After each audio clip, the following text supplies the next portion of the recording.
the boating news this week is going to keep us in Florida, and it's also going to keep us on drawbridges as we approach the Daytona Beach area, where this was the scene a few weeks back when a drawbridge was opening to allow a boat to pass through. Unfortunately, the motorcyclists that can be seen in these images here, due to the poor weather conditions, struggled to see the fact that the bridge had closed its gates and was attempting to open up, and wound up breaking through the closed gate barricade, and wound up making his way up the bridge as the bridge began to open to allow the boat to pass. Somehow miraculously, the motorcyclist realizes something's wrong, is able to successfully lay the motorcycle down before reaching the top of the bridge and going over the edge. I mean, he's literally just seconds from taking the ride of his life down into the water. Somehow the motorcycle does barely make it over the edge, but the trailer that was attached to the motorcycle winds up hanging it onto the edge of the bridge, so the boat down below does not get hit by the bike. The motorcyclist does get ticketed with careless driving and is taken to the hospital and treated for minor injuries.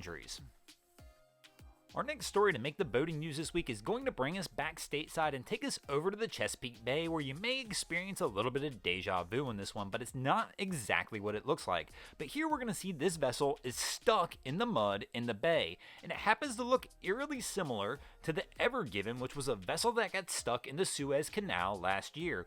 But this is actually its sister ship, the Ever Forward. Kind of an ironic name for a vessel that's been stuck in the mud for several weeks now, unable to move forward. The Ever Forward was leaving Baltimore en route to Norfolk, Virginia, when it made a wrong turn and wound up running aground in approximately 24 foot of water. Crews have been working feverishly to try and get this vessel off the embankment. Just this past week, they finally started enlisting tugs to try and actually pull this vessel off the ground by force. Currently, they've attempted this 3 times, and all 3 times they've failed. Really, what they're hoping for is to try and get more water under this vessel. They've been experiencing winds blowing out to sea, keeping shallower than normal high tides. Really, what they need is to get more water under this vessel. They're hoping once the winds finally shift, they'll be able to get this vessel free. Currently, it's not blocking incoming traffic to Baltimore Harbor. Our next story to make the boating news this week is going to take us down to the Bahamas, where this past week, the U.S. Coast Guard and the Bahamian Defense Force interdicted yet another Haitian vessel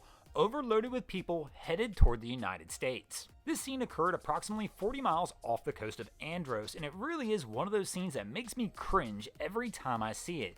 Just the safety aspect of this many people on a boat is absolutely insane to me, and most of the vessels they're using are absolutely derelict. It seems like this is becoming almost a weekly occurrence where we catch one of these vessels. Somebody asked in the comments, though, just the last time we reported on one of these, what actually happens to the people who are caught at sea when they're doing this? And typically they're reparated back to their home country. Every situation's a little different. It does depend on where they were caught and how they were caught. So for example, in this instance, the US Coast Guard worked with the Bahamian Defense Force, and the Bahamian Defense Force actually returned these people who were caught on the sailing vessel back to Haiti. Thanks for watching, guys. I hope you enjoyed this week's episode of Boating News of the Week. If you ever see anything crazy happening on your waterways, be sure to hit me up on Facebook or Instagram and let me know, and you might see your stories over here. Just like Angel Abad and Jillian Pisciotti did this week. And if you guys haven't already, go ahead and drop an anchor on the subscribe button here. If not, we're coming to steal your drain plug.